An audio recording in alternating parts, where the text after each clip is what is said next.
This is our new to us floating home, sailing vessel Ohana. We purchased her in October of 2020 and we've been working hard to update her systems and interior. Our survey for this catamaran was pretty difficult because the previous owner insisted on following the surveyor around and explaining every little thing. What do you want to do? And as a result, there were several things not found during the survey, and if we want to cross oceans, we're going to have to deal with them now. You were saying you might like it like here. I just think that's going to be hard to read and deal with because it actually would have to come down. I am liking this on an arm because look how nice that would be for me because I can see that easily. It's not in my way. We mount it here and we can kind of swivel it out of the way because it's a swivel arm thing. This is a Tridata. It's old. I don't know when it's from, but it's old. So it's reading depth. We have no idea where it's getting that from other than there is a transducer laying in the hull, but not in the through hull. So I don't know if it's somehow reading from that. I have no idea. No speed, no temperature. This is a Raymarine wind instrument. Doesn't read wind speed. No idea. It does give us direction intermittently. Sometimes it goes out. This is our chart plotter. Was reading wind speed. Doesn't now. Depth, it doesn't read. So again, because we don't think there's a transducer. And then now our autopilot screen has burnt out in the middle. So you really can't see the autopilot. It does still work though, but you can't really read it unless you're at a weird angle. So we have no idea how old our equipment is, so we decided we just really probably need to replace everything. It's really enough messing around with our old stuff. We went with B&G because Defender Marine had a really good Black Friday sale on B&G. It was a package deal, the chart plotter and the radar. Now, some of you who are sailors are gonna say the Vulcan is not the Zeus. We can't afford a Zeus, so. Look at all this stuff. I'm not sure what all this is. There's so many boxes. We did get 2 displays in our kit, a depth sounder, all the little connectors so everything will talk to each other nicely. It's way bigger than the one we have. We absolutely had to have a radar. Our radar was dead when we bought the boat. And this was a package deal. They're at the top. Okay, so here's the situation. When we came down from Maryland on our route, there was wasps swarming the top of our mast, and we thought, well, that's weird. As it turns out, they never left. I'm pretty sure we got a wasp nest, and it's probably a gigantic one because I got at least a dozen up here right now. I'm gonna try to fog them out like a chimney. So I'm making a little cone to go over top of this. It's Becky's idea. It probably won't work. It'll probably go disastrously wrong. But the other option is I go up there and I get stung to pieces. So far this is going really well because this seems important. And then we've got these little teeny tiny little baby foggers that are actually not really designed for wasps, but they are for mosquitoes and other flying insects. So you know, there's that. How much of this do you think you can breathe before it becomes toxic? Not very much. Is this one of those hold my beer and watch this kind of moments, or is this not quite that level?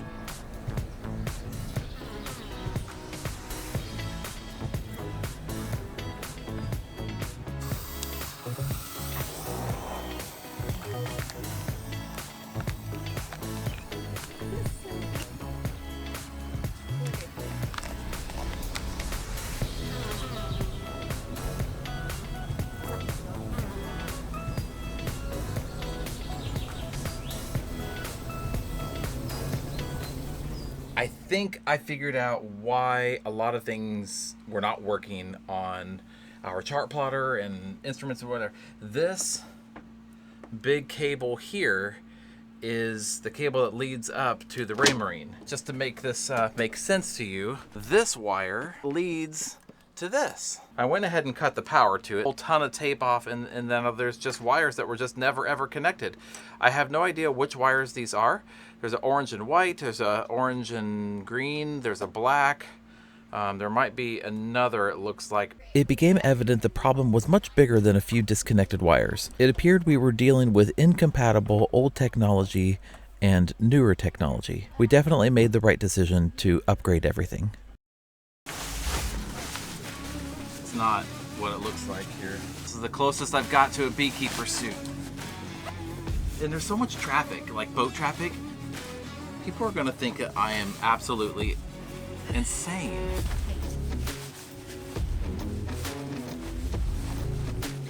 Looks like the bees are real mad. I think they can sense it. On a scale of 1 to 10, how anxious are you? I'm not all that anxious, but I'm also not excited.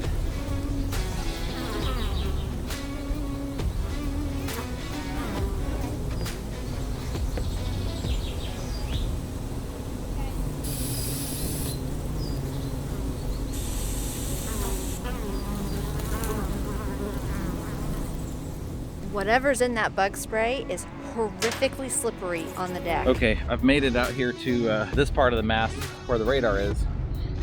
And I'm covered in wasp spray, which is probably not good. But the wasps at this level appear to be gone so far. There's no wood to knock on. I just sent a bag up to him, so let's see how he is doing. You got it? I got one. So So I got it unbolted. Becky went to find me the hammock, like the fruit hammock, so that we can put it in. Here you go.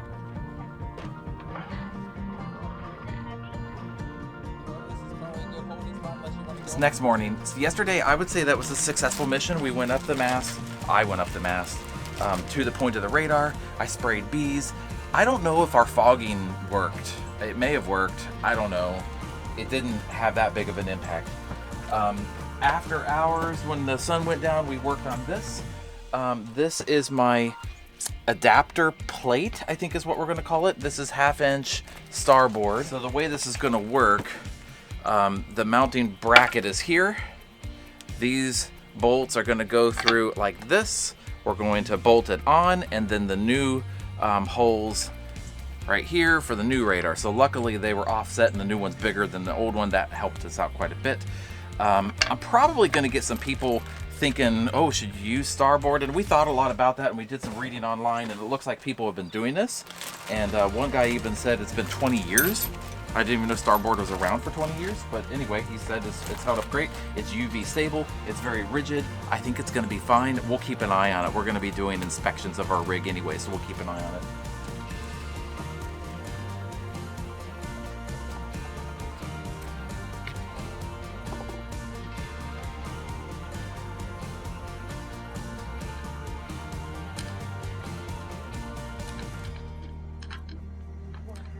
I've got this camera.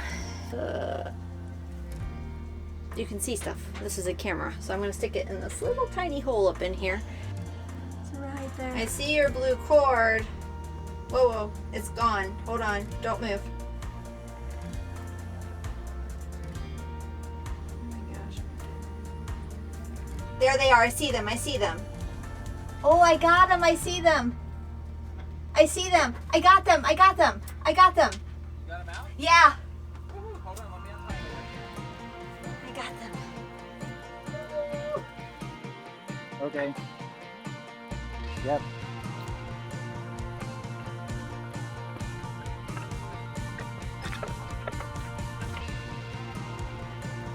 Got it. Yeah.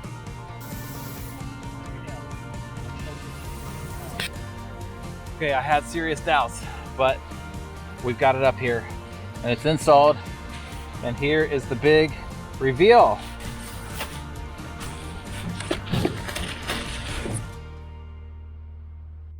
This is the new Vulcan chart plotter.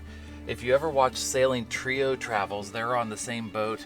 They were on the same boat that we're on, and they put their chart plotter here, but it was actually much smaller. The holes drilled and wires run, so we're gonna go ahead and finish this installation.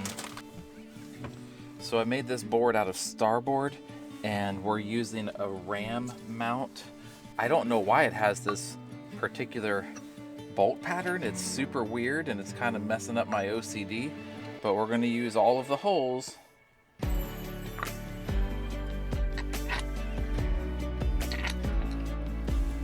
So I've got my butyl in here, got these countersunk, and I've got these countersunk, so hopefully this will make a real nice tight seal.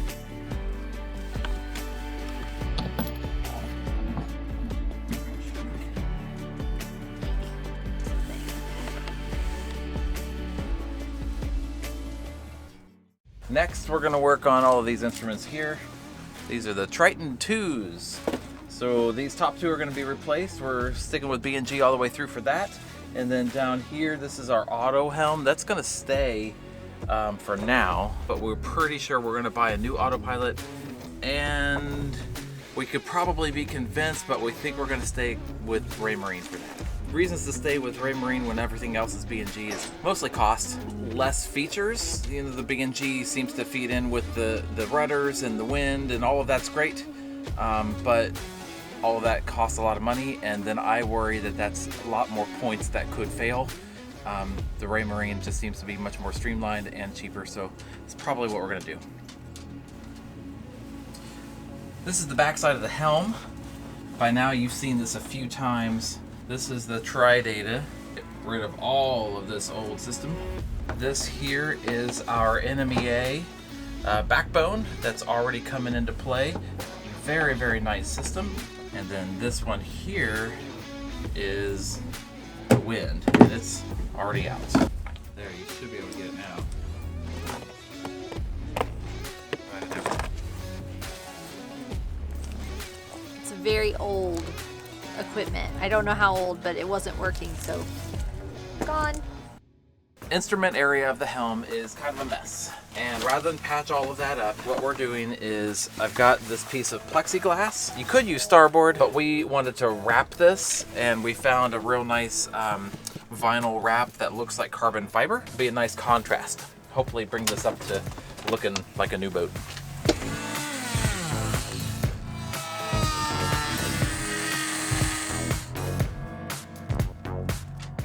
Here's the plexiglass that we cut out, and Becky did a great job covering it with the vinyl that looks like carbon fiber. I've got a bead of butyl all the way around here. I'm gonna get it lined up. There, that's one.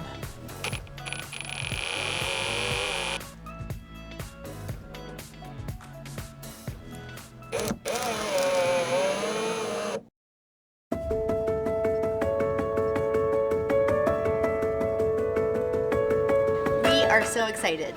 This is our brand new B&G system. I got amazing deals on this for Black Friday from Defender Marine. Otherwise we wouldn't have all of this. Our AIS will feed into this once that system's all set up. We did buy an AIS, that's in process. We also have the little instruments here that we also got an amazing deal with wind instruments, but that all system's not installed yet. But here's the radar. Let's see what it looks like. I think I go to transmit. We've got to do some reading on this to figure out how this works and what we're looking at, but we're very excited to have a radar. I don't think it's super helpful in the waterway, of course, because it's picking up land and different things, but I think when we're out in the ocean, it's going to be awesome. So we still have our AIS to install and our wind instrument. We do have the Tritons, which are the little instruments that read the data from the wind instrument, already in, but the actual wind instrument is not on the top of the mast. So that's going to be a bit of a nightmare, mainly for Corey, not so much for me. We did make a video about our survey, and you can kind of get an idea of what some of the chaos was from that video. Basically, we walked away from that survey not having 100% knowledge of everything going on, which you never will. So when you buy a boat and have a survey, there's some things that are going to be missed, of course, on any survey, and also some things that maybe you didn't understand that were not quite 100% correct. But if you want to see that survey, we're going to put a link to it right here. Feel free to click over.